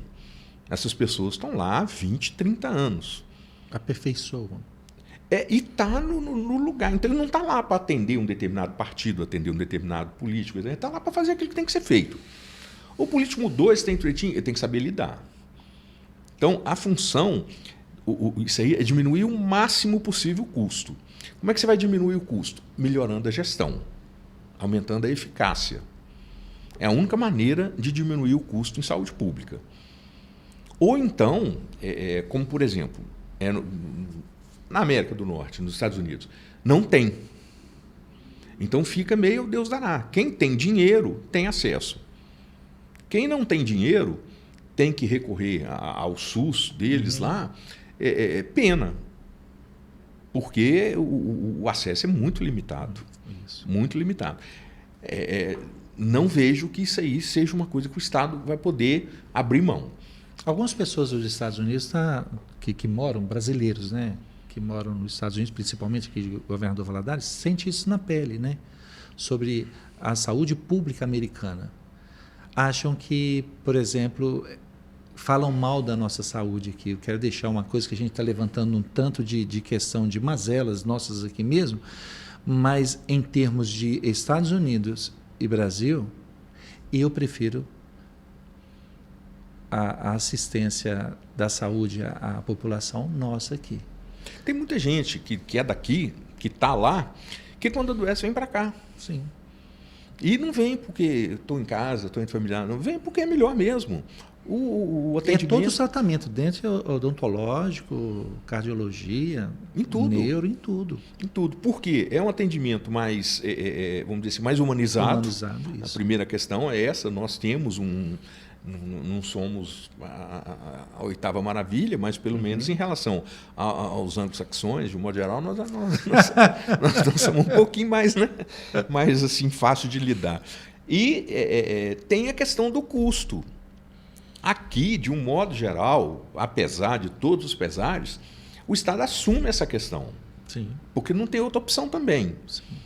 Então, via de regra, assume. Sim. Se nós tivéssemos, isso aí é um fato mesmo, um discernimento crítico maior na utilização e tudo, porque hoje grande parte de pessoas que utilizam o sistema de saúde utilizam porque estão ali, agora eu vou utilizar. Mas não por uma necessidade específica. Entendeu? Assim, específica que eu digo que não pudesse ser resolvida na atenção básica. Então, já quer chegar lá na atenção terciária para elevar muito o custo de coisas que podem ser resolvidas na atenção básica de maneira satisfatória, plenamente satisfatória. Ninguém precisa de procurar um grande infectologista para tratar a parasitose. Sim. Isso pode ser feito no PSF, isso pode ser feito no bairro. Não precisa de aumentar o custo e diminuir a eficácia do sistema dessa forma. Então, existe... É preciso que isso aí tenha uma cultura de... parte da educação, né? Começa com a educação. A educação mesmo, não é educação social, cultural, humana, né? Que isso tem que ter. E são esses valores que precisam ser administrados e ensinados para gerações futuras. Né? E não é só na questão do SUS, é questão de plano de saúde também. Sim. A pessoa chega e vim aqui, o que está sentindo? Não, nada, é porque eu tenho plano, né? Eu quero saber se eu tenho alguma coisa. Acontece isso mesmo. Né? Eu quero saber se eu tenho alguma coisa, eu tenho plano, né? Então, eu vou aproveitar que esse mês eu não vim aqui, vamos fazer hemograma. Peraí, como é que vai ficar? Coloca um soro aí, pelo menos. Se você não me falar o que você sente, eu não tenho como, né, pesquisar nada. Não existe, sabe? Porque eu tenho plano. Então, porque eu tenho plano, tem que fazer esse exame. Não adianta também a gente querer culpar um sistema, sendo que a população também não faz sua parte. Claro. Não é verdade? É onde a educação social, cultural, humana, é todo um contexto. A educação que tem que ser. vale. É educação, no sentido amplo da questão educação. Sobre o que nós estamos falando, sobre o cuidador, né? Que quando o seu ente querido ele parte e fica também doente, né? Aí, muitas vezes, essas pessoas também, levando para as pessoas de baixa renda. Acontece que, não sei que eu posso falar sobre percentual, mas ele é alto, Abdala. E parece que essas pessoas parecem que ficam esquecidas, né? Ah, não, já acabou, fulano faleceu, foi, aí agora toca a sua vida. Não é bem assim, né? Para tocar a sua vida, primeiro você tem que ter coragem, você tem que ter força, tem que ter disposição, você tem que saber como que você vai tocar. Né? Você parou a sua vida durante não sei quanto tempo para cuidar de outra pessoa. De repente você perdeu essa outra pessoa que você cuidava, e agora? Como é que vai ser? Sim. Então, às vezes a pessoa está precisando de alguém que vai falar, agora vai ser assim. Isso aí eu sei porque eu vi. Tem uma paciente minha que eu cuidei durante isso tem muitos anos, que eu cuidei tudo até ela partir. E a filha dela tomava conta dela, era cuidadora. Quando a mãe faleceu, essa senhora adoeceu. E todo dia tinha um problema diferente, todo dia acontecia alguma coisa, somatizando mesmo. Sim. E mais um monte de coisa. Primeiro, pela ausência da mãe. Segundo, porque a vida dela era cuidar da mãe. A mãe não estava mais ali, a vida dela perdeu sentido, em todos os sentidos. Aí aquela situação, e de repente ela sumiu. Não apareceu durante um bom tempo. Assim, tudo. Naquele tempo assim, era mais restrito, a gente tinha mais eu vou ligar para ela, saber o que está acontecendo. Peguei a ficha dela lá e tal, liguei e falei, e aí, o que está acontecendo? Ela falou, não, pode deixar, eu vou passar aí. Aí, daí, alguns dias, ela foi lá. Sabe o que ela fez? Adotou uma renca de criança, não em condição de rua, mas crianças em condição de necessidade. Sim, sim. Ela viu quanto que a renda dela dava, eu posso ter tantas crianças. Ela tinha a renda dela de aposentadoria. Eu posso ter tantas crianças. Adotou um monte de... Passou a cuidar daquelas crianças todas. E muitas tinham problema de saúde, que por causa do problema de saúde foram até rejeitadas pela família de origem, né? Então, e passou a ser cuidadora dessas crianças e sarou. Coisa boa. Entendeu? Sarou. Por causa, nessa condição, a questão dela é ser cuidadora, ela tinha que de continuar cuidando. Sim. Se não era mãe, que fosse os filhos. Sim, sim. Se não podia ter filhos, né, porque já tinha uma certa idade e não dava mais para ter, então que sejam os adotivos. Isso foi uma lição de vida. Foi uma lição de vida. Nunca esqueci isso. Nunca esqueci isso. E qual a sua dica assim, para essa pessoa que está assim no fundo do poço mesmo? Porque perdeu o ente querido e está difícil de... Olha... superar, né? A dica, procurar ajuda. Não ter vergonha de procurar ajuda. A primeira coisa é essa. E procurar ajuda de quem quer que seja. Né? De um profissional da psicologia. Se tiver alguma coisa clínica, alguma manifestação que seja somatizando no organismo, do profissional dessa área. Né? Se for alguma coisa neurológica, procurar um neurologista. Se for alguma coisa do psiquismo, procurar um psiquiatra, procurar um psicólogo para fazer o acompanhamento. E eu sempre falo isso. Olha, essa questão dessa mulher. De repente, parou de cuidar do ente querido, mas a vocação é de cuidar. E está sofrendo porque não está cuidando. Então, procurar alguma coisa para cuidar nesse sentido. Não necessariamente adotar crianças, mas uma instituição ir lá acompanhar, fazer um trabalho de cuidado mesmo. Porque aí ocupa a mente com outra coisa.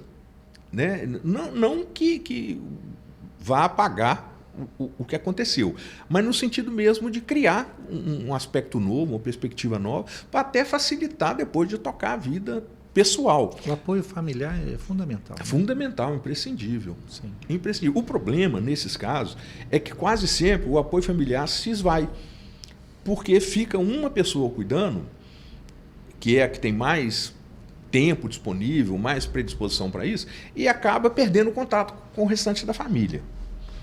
Então, é fundamental, é imprescindível e tudo, mas às vezes acontece isso também. A pessoa fica sozinha ali. E a família segue sua vida, segue seu destino. Abdala, autismo. A gente tem... Se a gente colocar assim uns 20 anos atrás, esse diagnóstico era muito precoce, né? Hoje já temos mais informações, médicos qualificados para isso. E autismo não quer dizer que é um tipo de autismo, né? Como... Autismo é um tipo só, né? Um tipo só, mas há classificações dele? Existem vários graus, né? Graus. Existem vários estágios, né? Os graus do autismo. Existem vários graus. Tem desde do Asperger, que é levinho, né? A síndrome de Asperger, até o autismo que está confinado mesmo. Está preso dentro de si ali e não consegue sair. Existem vários casos. Não sei se procede, né? Eles falam que o Messi é autista, que ele tem Asperger. Falam, não sei.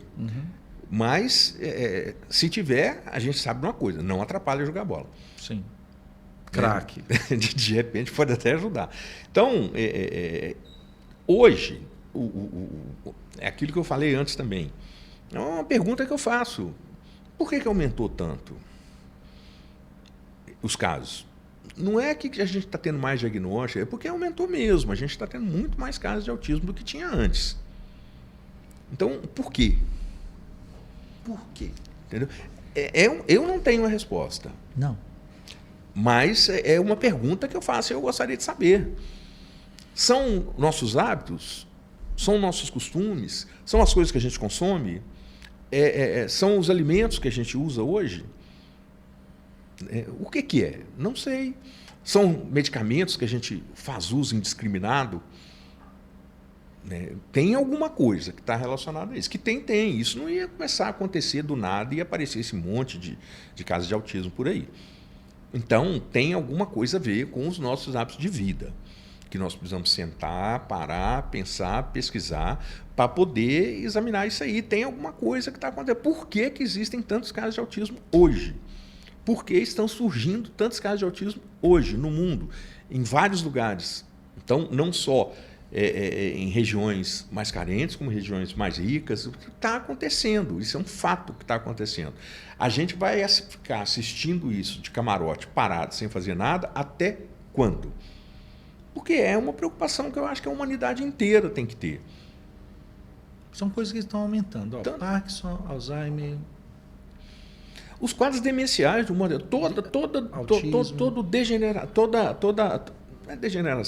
toda parte de cognição do sistema nervoso central está sendo acentuada gratuitamente. Tem coisas que estão relacionadas à idade, isso a gente já sabe. Então a humanidade está vivendo mais, e aí esses casos que não surgiam antes, porque o pessoal morria antes, agora estão surgindo.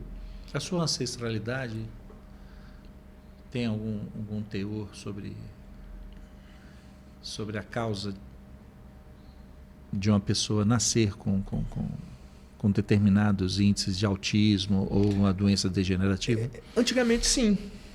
Existia um trabalho. Mas hoje isso diminuiu o interesse porque começou a acontecer, né, em grande escala. Então, aquilo que antes era uma cunha que a gente tinha, de repente fez isso. Abriu. Né? E muita coisa que a gente tinha como verdade deixou de ser verdade. Né? Não, isso aqui então não é, porque está acontecendo ali também. Então, hoje, a gente perdeu um pouquinho do referencial, porque os casos aumentaram muito e nós estamos muito ocupados, né, com coisas, nós, que eu digo assim, na humanidade, com coisas que dão um retorno, que dão um lucro. Sim. E isso não dá. Isso não dá. A partir do momento que autismo começar a dar lucro, aí nós vamos ter muita gente estudando. Sim. Mas hoje não dá. Lucro não dá. E se não dá lucro, no mundo de hoje, né, ninguém... Antigamente as esquerdas não falavam em lucro no mundo. Hoje as esquerdas são as que mais querem lucro. Muito mais até. Então, o mundo está meio virado. Sim. Sabe? Tá meio assim, de cabeça para baixo, de perna para o ar, e tem muita coisa acontecendo e que a gente, né, não está sabendo por quê. Não somente as patologias neurais, né? Sobre prevenção, uma alimentação saudável, exercícios físicos, auxiliam? Olha, para prevenção? Eu vejo que sim, claramente que sim. Eu acho assim, a alimentação... Parece que é óbvio esse negócio, mas eu quero deixar isso óbvio, bem claro. Mas quase ninguém segue. Né? É óbvio, mas vão sair aqui e vão ali no fast food ali comer um podrão de todo tamanho. Podrão. Entendeu? Então, é óbvio, mas, né, vão comer um podrão? Então, não é tão óbvio assim. Sim. Sabe? Acho assim, essa questão da alimentação, ela tem que ser batida, tem que ser falada, tem que ser ensinada desde novinho na escola. Tem que ter a questão de alimentação saudável, realmente. O que é alimentação saudável? Né? Esse é outro conceito que a gente tem que estabelecer. Sabe? A alimentação saudável é vegana? É vegetariana? Né? Então, os nossos avós que comiam torresmo todos os dias e morreram com 80, 90 anos. Então, o que aconteceu? Né? Então, o porco que fazia o torresmo na época deles é o mesmo porco que a gente consome hoje, porque a coisa tem que ser ampla. Né? Então, é preciso saber isso. Intolerância à lactose. Por que hoje tem tanta criança com intolerância à lactose e que antes não tinha? E não sei o quê. E o leite? Mudou. E a alimentação das vacas? Mudou consideravelmente e tudo. Antigamente eram vacas a pasto. A indústria né? química. O capim brotava espontaneamente. E tudo. Então, hoje é aquela coisa toda processada, tanto na alimentação quanto o capim. Quanto tudo. Então, pode ser isso? Não estou falando que é também. Não tem conhecimento para isso. Mas pode ser. A gente tem que pensar que pode. Porque mudou. A nossa alimentação mudou radicalmente. A gente não sabe o que está comendo hoje. Sim.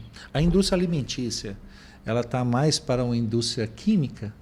Hoje? Sim. Provavelmente não sim. Não é verdade? Onde você pega lá, é uma essência disso, uma coisa que... Acidulante, conservante, tem um monte de antes junto. Antes, né? E a gente nem sabe o que a gente está comendo, de um modo geral. Você vai, vou comer arroz integral. Como é que ele foi produzido? E sem contar também sobre o antes, por exemplo, o indivíduo que não teve uma vida regrada e encontra mais uma parceira que não teve uma vida regrada e tem um filho, pode também produzir também filhos. Esses filhos provavelmente também não vão ter uma vida regrada, porque aí que vem repetindo padrões. A gente se surpreende, depois de uma determinada idade, em ver o tanto que a gente é igual aos pais. Né? Eu tinha coisas assim dos meus pais que eu tinha pavor. Depois de um determinado, eu falei, nossa, eu sou igualzinho. O Menestrel fala isso em Shakespeare, né?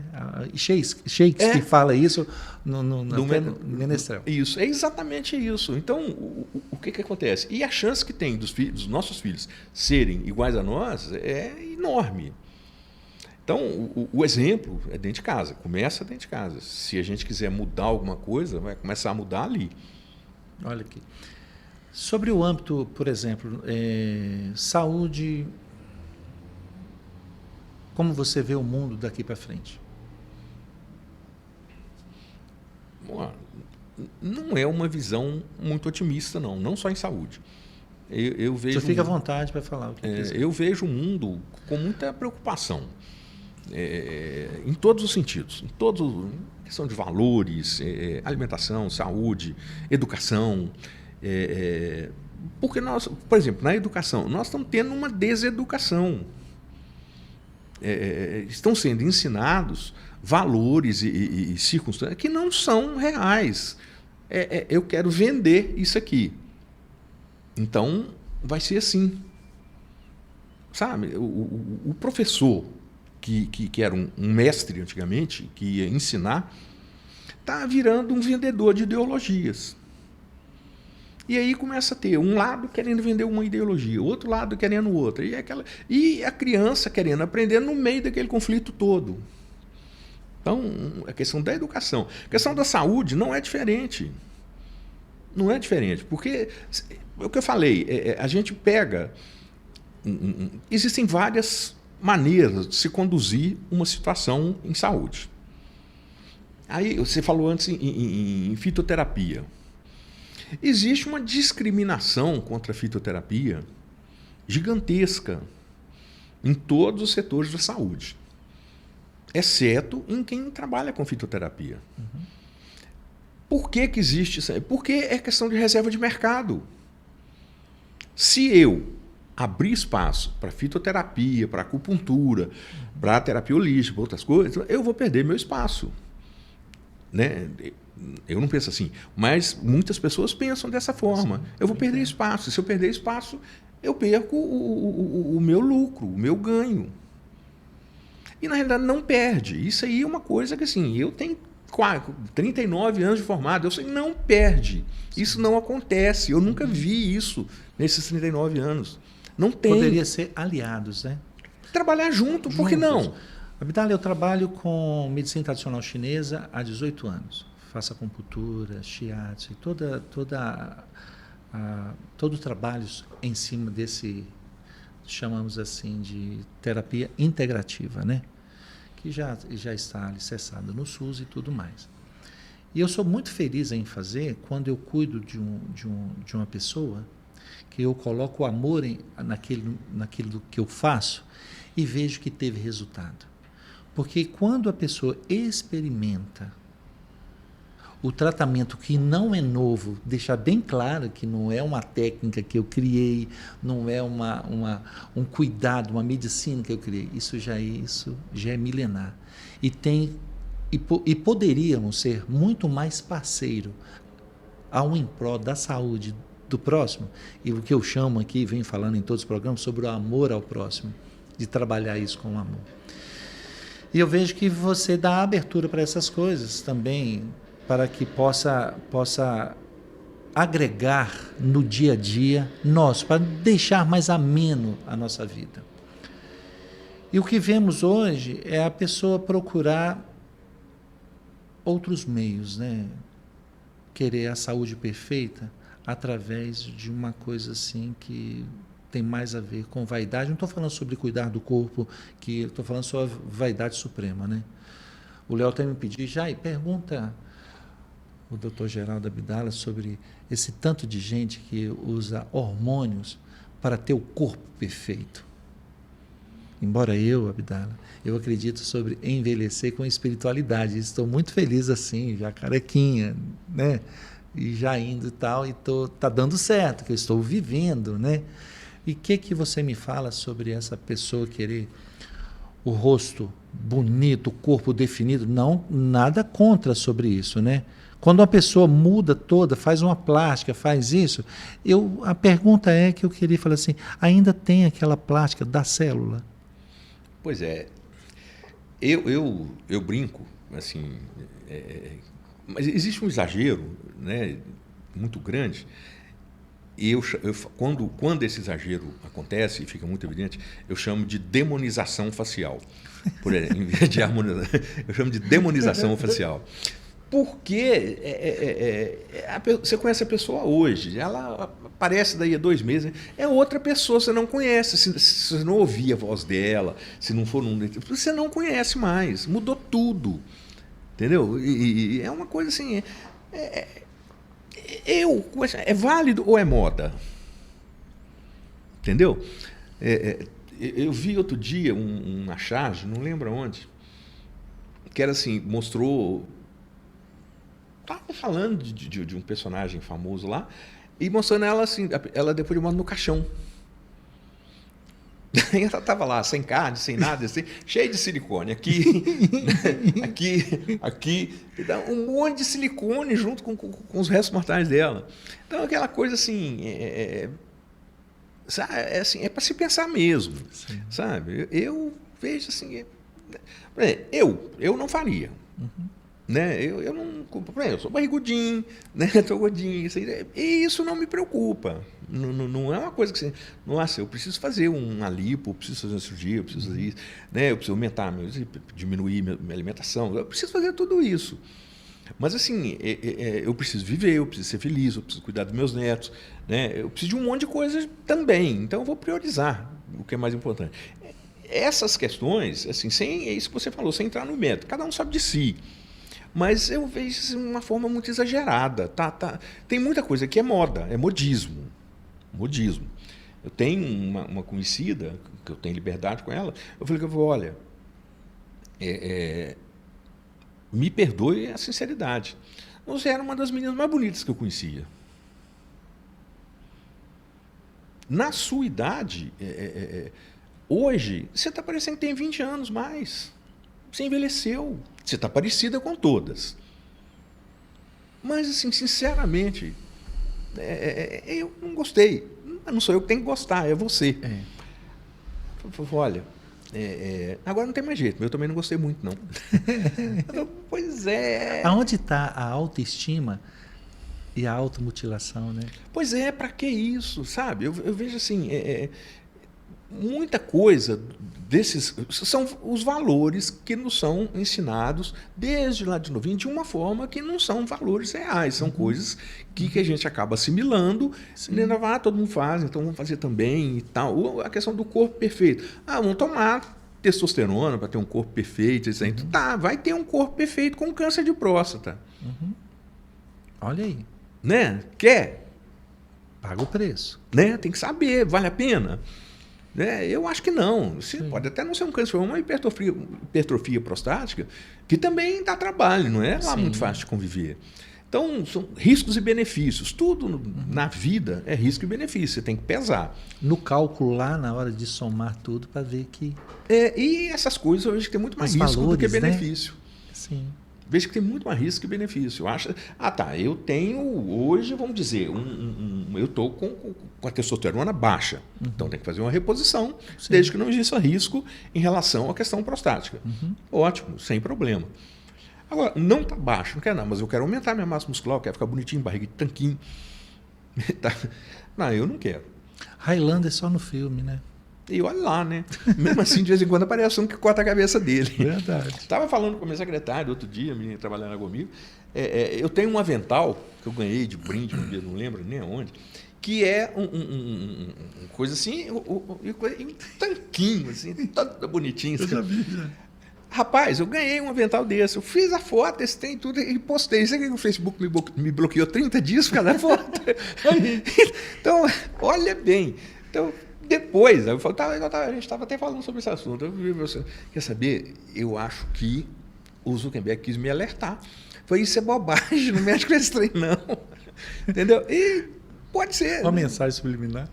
Uma não mensagem. Né? Pô, eu levei dessa forma. Então, não uso mais o avental, não tiro mais foto, não posso.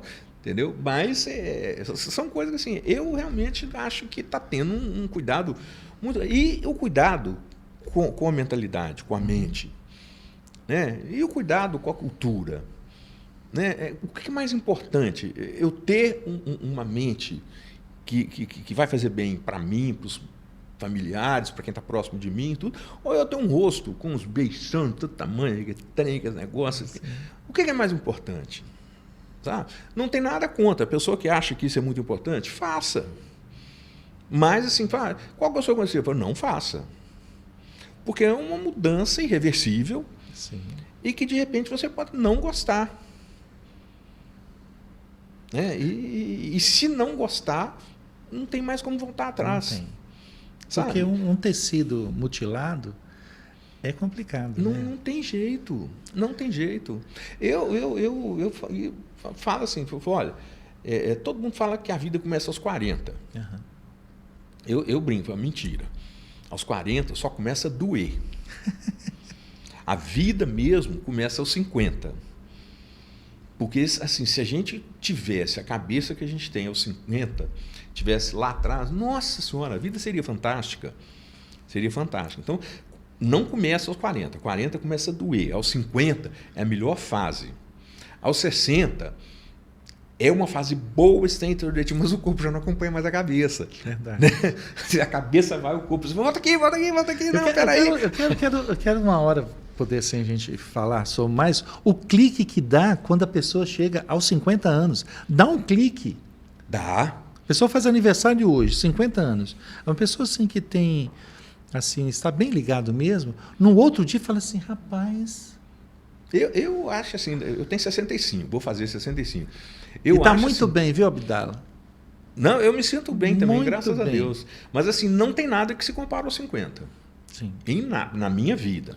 Eu quero deixar para você que está em casa que a saúde é o maior patrimônio que você tem.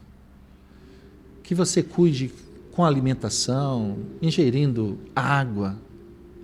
E nosso corpo precisa, 70% de água, precisa de água. E não é água gelada, não, é água ambiente.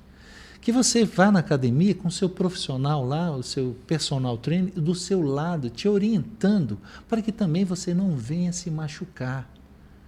E você tem uma vida social de amigos verdadeiros, que isso manda muito também, viu? Demais. Nossa. O que acontece? Quando você tem aqueles amigos ali que você junta e conversa e bate um papo sadio, você dorme o sono.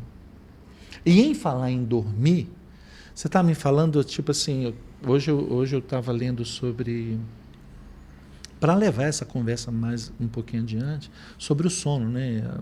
O indivíduo, para ele estar bem descansado, ele dorme em média 8 horas por dia, né? E tem a sua fração, quando ele tem um sono reparador, que eu esqueci como dar o nome, o sono REM, né? Eu ouvi de uma pessoa, quando você dorme e lembra das coisas que você sonhou, você ainda teve um sono conturbado. Mas quando você dorme e não lembra nada que você sonhou, você literalmente chegou nesse sono REM.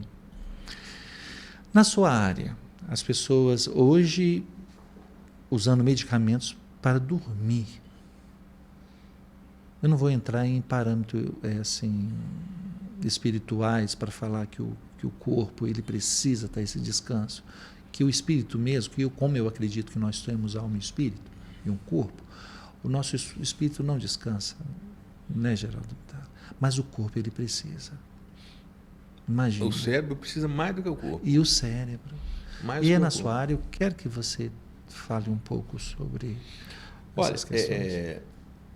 É isso aí, são em média 8 horas. Alguns precisam de mais, outros precisam de menos. Um pouco menos ou um pouco mais. Eu conheço pessoas que têm que dormir em média 10 horas por dia, que se não dormir, passa o dia capengando.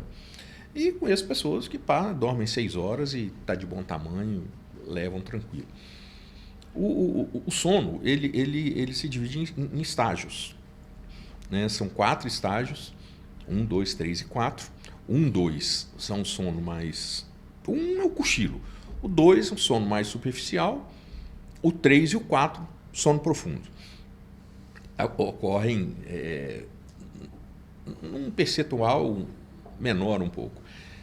Em termos, o maior é o estágio 2. Pelo menos 50% do período que a pessoa está dormindo, ela está nessa fase 2. O sono REM é o período de sonho. É o que acontece quando a pessoa sonha.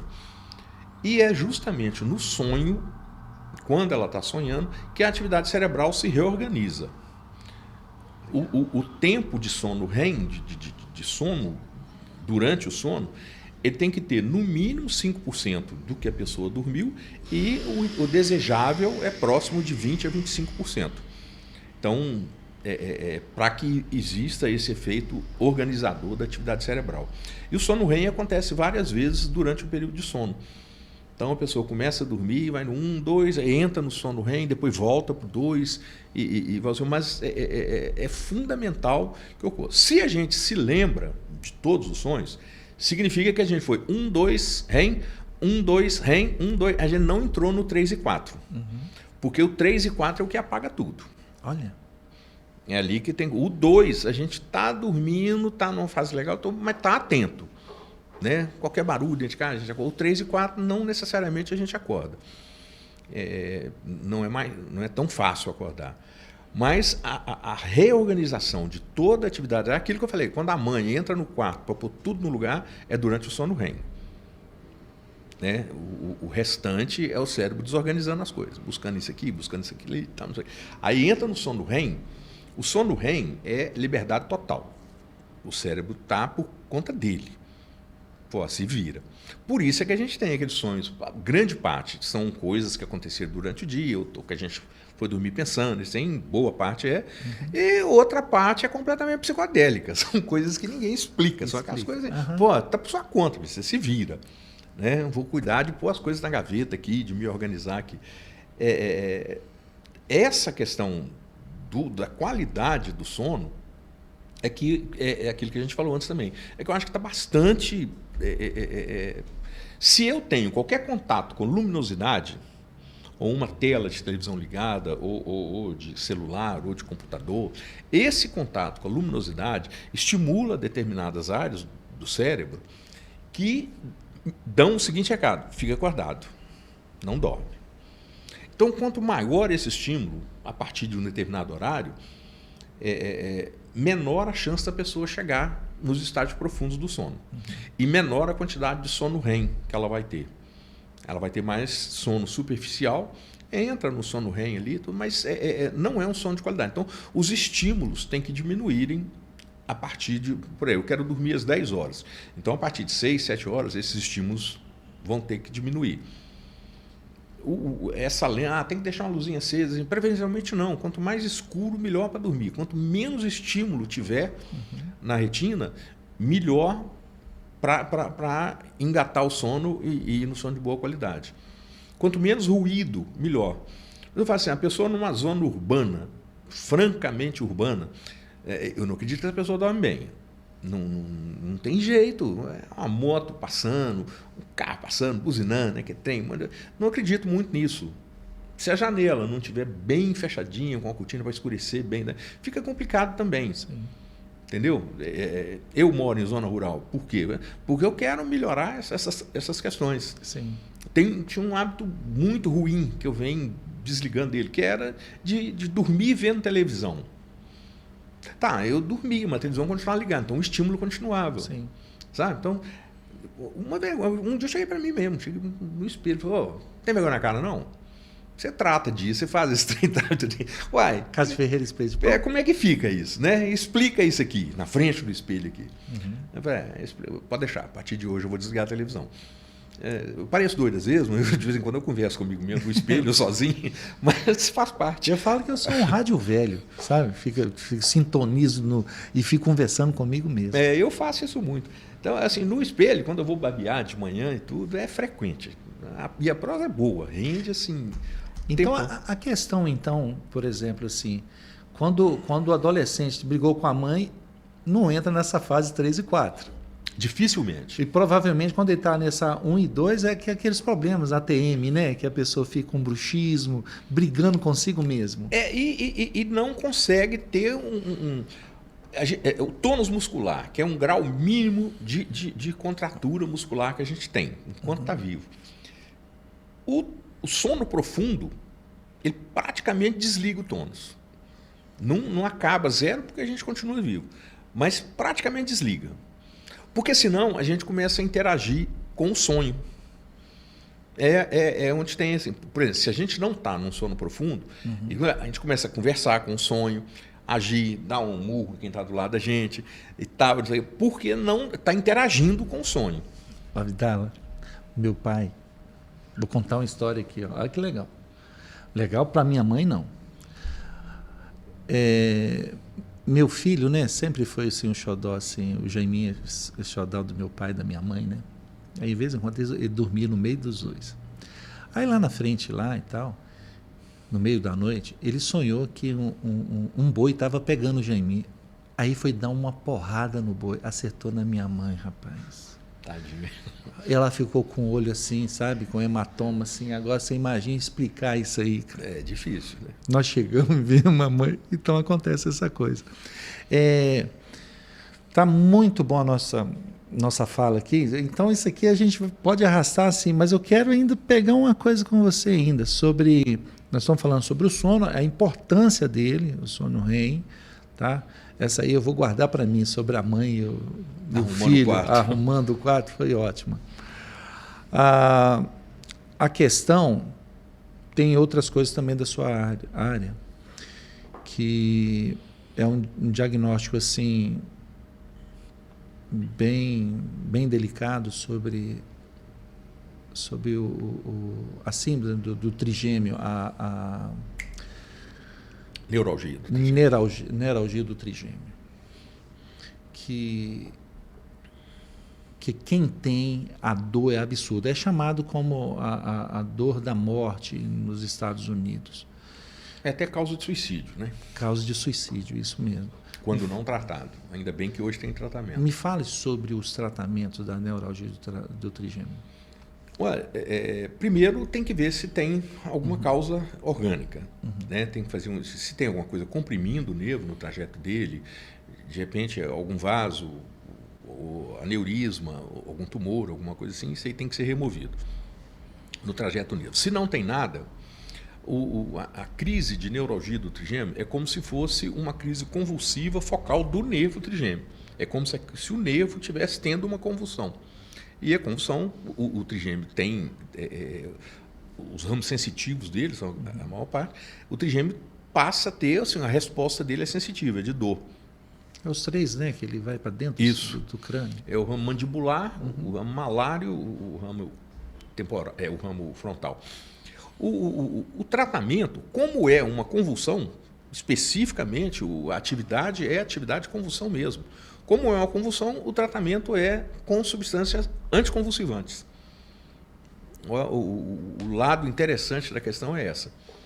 E funciona muito bem, mas muito bem mesmo. Responde excelentemente bem ao tratamento. Em casos extremos, se recorre à cirurgia, que é a secção atrás do gânglio, né? Mas, por outro lado, vem a anestesia permanente. É como se você estivesse saindo do dentista o tempo todo.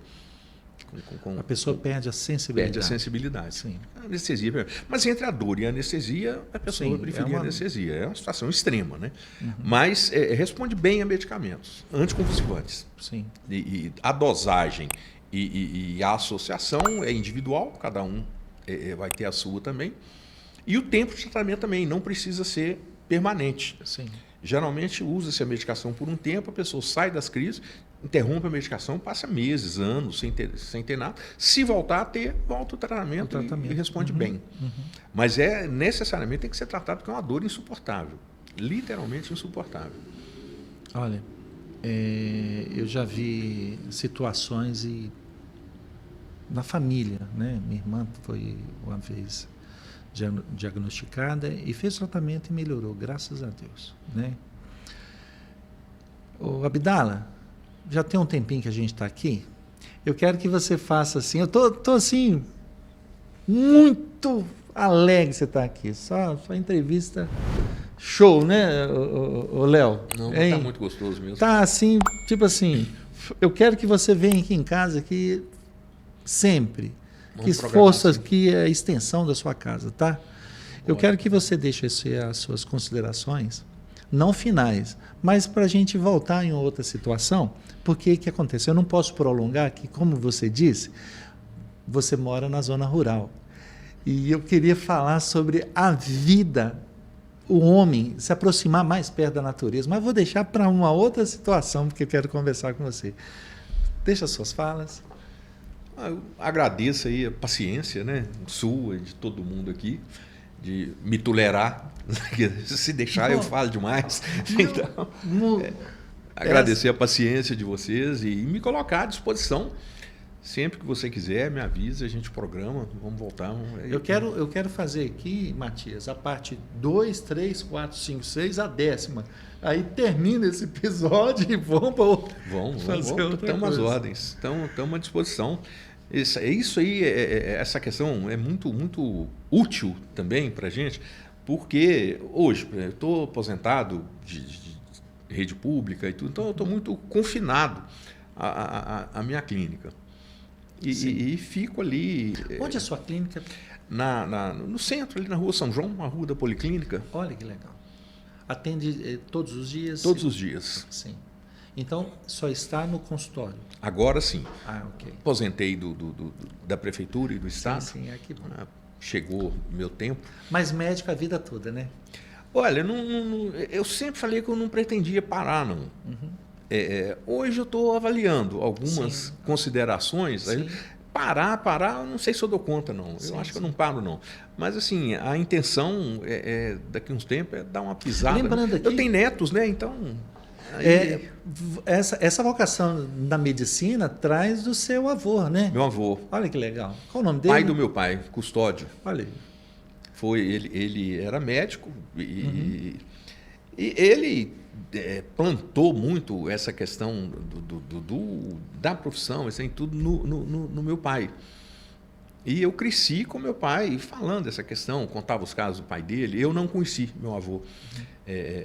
Faleceu no ano que eu nasci. Não tive contato com ele. E até relutei muito. Antes de fazer medicina, eu fui fazer jornalismo, depois fui fazer engenharia. E relutei muito, mas não conseguia parar. Aí, quer saber? Vamos tentar. Aí fui lá, fiz o vestibular e fiquei, até hoje. Que bom. Graças a Deus. Ainda bem. Eu acho que eu também não conseguiria ser outra coisa. Eu queria ser músico. Sim. A vida inteira. Mas aqui... Nunca aprendi a tocar nem galinha, nem nada. Né? Aprendi a cantar alguma coisa, né? com o pessoal amigo que tocava. Aí eu ia lá e cantava, mas também não tinha muito. Quando alguém ia fazer segunda voz, eu entrava junto. Se você quiser cantar, eu vou pegar o violão ali e a gente canta a música. Já passou meu tempo. Não passou não. Tem muita coisa ainda. Nesse rio aí tem muita água para passar. Tomara, queira Deus. Queira Deus. Ô, Abdala, gratidão, tá? Eu que agradeço. Muito feliz, tá? E eu tô te falando assim que tu vai voltar, homem. Vou, só tá? falar. Gratidão. É um prazer.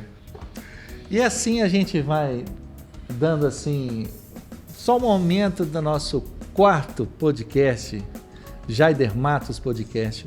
Meu querido, quero te falar uma coisa, e minha querida.